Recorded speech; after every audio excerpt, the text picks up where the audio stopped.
Hi everybody. Today we are going to discuss queue data structure. Now what is the queue? Queue is a algorithm. First, queue is a algorithm.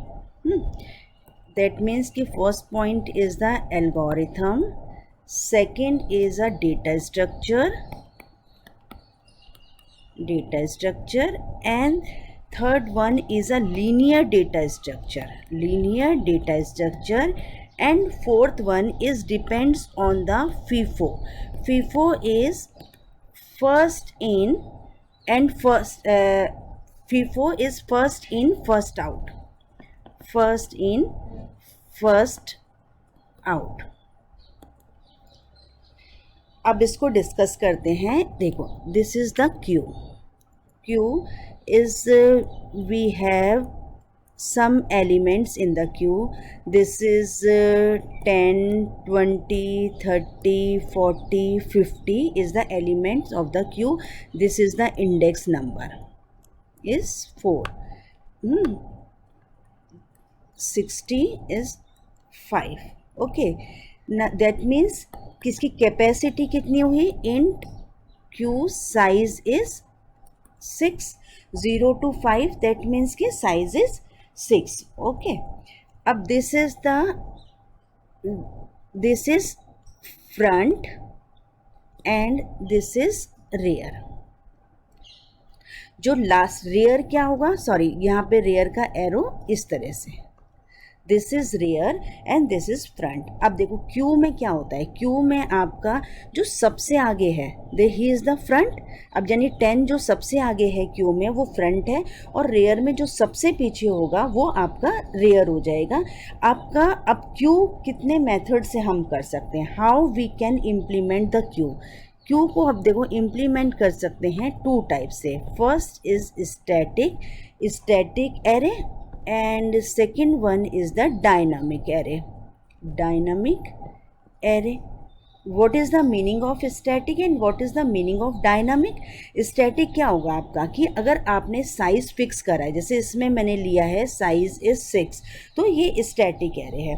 और dynamic में according to addition में और जो deletion के according जो है उसका size change होगा. अगर सपोज अभी इसमें 6 है, आपने एक एलिमेंट और एंटर करा, देन 7 एलिमेंट हो जाएंगे, तो उसके अकॉर्डिंग आपने डिलीट करा तो वो 5 एलिमेंट रह जाएंगे, तो वो आपका डायनामिक एरे. स्टैटिक में उसका साइज फिक्स होगा. अब इसमें देखते हैं कि कौन कौन से ऑपरेशंस परफॉर्म करता है ना. Operations on Q. फर्स्ट क्या आ जाएगा? Insertion, second deletion, and third one is display the elements.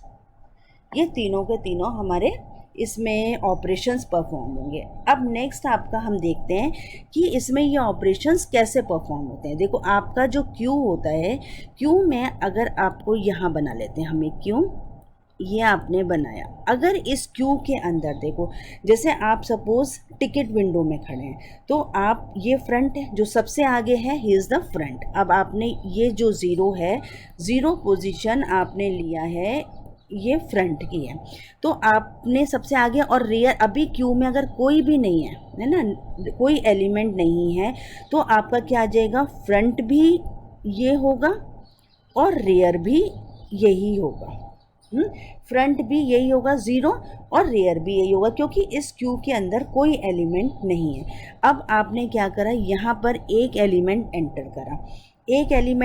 करा, तो आपका क्या आ जाएगा? रेयर कौन सा बन जाएगा? रेयर अब ये बन जाएगा, जो लास्ट एलिमेंट होगा क्यू का वो रेयर है, और जो फर्स्ट एलिमेंट होगा वो फ्रंट है.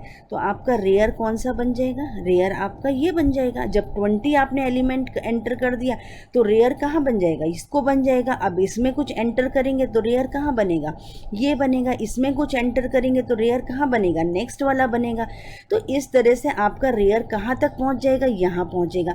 फिर आपने एक एलिमेंट और एंटर करा, तो रेयर कहाँ चला जाएगा? Outside of the Q. That means कि इसका मीनिंग क्या हुआ? हुआ कि फ्रंट तो आपका फ्रंट आपका फिक्स रहेगा बट रेयर आपका चेंज होगा। कई बार ऐसा होता है आप सोचते हो कि फ्रंट की वैल्यू चेंज हो रही, बट फ्रंट की वैल्यू कभी चेंज नहीं होगी। अगर फ्रंट आपका चेंज होगा तो फ्रंट तो क्या होगा, धीरे धीरे कम होते होते क्या चला जाएगा, पीछे चला जाएगा। अगर हम फ्रंट को चेंज करेंगे, हम हमेशा रेयर को चेंज करते हैं। देखो क्यू में क्या होता है, हमेशा जो पीछे वाला आदमी होता है वही आगे आता है ना। धीरे धीरे करके आपने एक 10 को डिलीट करा, सपोज तो 20 आगे आ जाएगा। आपने 20 को डिलीट करा तो 30 आगे आ जाएगा। अब आपने पीछे से और कोई एलिमेंट एंटर करा तो वो फिर पीछे से ही क्यू में एंटर करेंगे। और इसमें कोई वैल्यू डिलीट नहीं होती, इसमें क्या वैल्यू जो होती है उसके ऊपर रिप्लेस करते हैं हम। जैसे 40 है, 40 की जगह क्या आएगा, 50 आ जाएगा। यहाँ पे 30 की जगह क्या आ जाएगा, 40 आ जाएगा, यानी रिप्लेस द वैल्यू। तो उसमें आपका ऐसा नहीं आप कर सकते कि हम ये कह दें कि हम उसको डिलीट कर रहे हैं, रिप्लेसिंग कर रहे हैं। अब देखो यहाँ से आपने लिया था इसका, अब ये आप इस तरह से हम क्यू का जो फंक्शन होता है वो रहता है, क्योंकि क्यू का फंक्शन किस पे डिपेंड करता है, फीफो पे डिपेंड करता है। तो फीफो क्या है, यानी फर्स्ट इन फर्स्ट आउट। जो क्यू में सबसे पहले आया वही सबसे पहले बाहर जाएगा। अब आपके पास में सपोज ये क्यू है, ये क्यू है आपके पास में, यहाँ आपने 2 4 6 7 8 9 ये नंबर्स हैं। This is the index value, ये इंडेक्स वैल्यू है।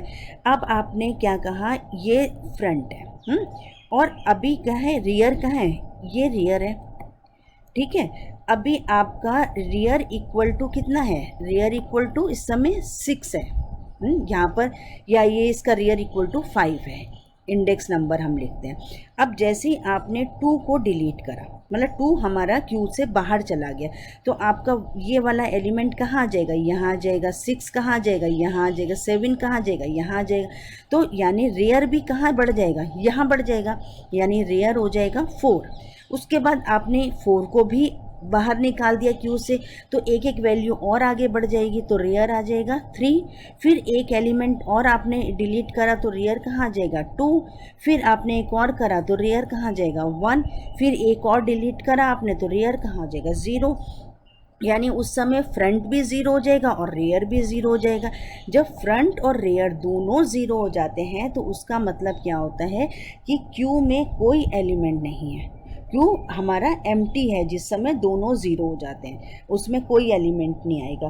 और जिस समय हमारा f equal to front equal to 0 होगा और रेयर इक्वल टू हमारा 5, जितना मतलब जो लास्ट हमारी लिमिट है वहाँ तक होगा, तो हम उसको बोल देंगे कि क्यू हमारा फुल है। उस समय हमारी 2 कंडीशन बनेगी, एक तो एम्प्टी की और एक फुल की। तो अगर एम्प्टी होता है तो एम्प्टी में हम एलिमेंट्स ऐड कर सकते हैं, उस समय कोई डिलीशन का ऑपरेशन नहीं हो सकता। और जिस समय हमारा ये क्यू फुल होगा तो उस समय हम इसमें कोई एलिमेंट ऐड नहीं कर सकते, जस्ट उसमें से हमें डिलीट करना पड़ेगा। तो ये आपका, ये हमने थ्योरेटिकली अभी इसको देखा, इसका कॉन्सेप्ट ऑफ क्यू का, है ना। अभी नेक्स्ट हम इसका जो टेक्निकल पार्ट है वो देखेंगे, ठीक है। Thanks for watching video.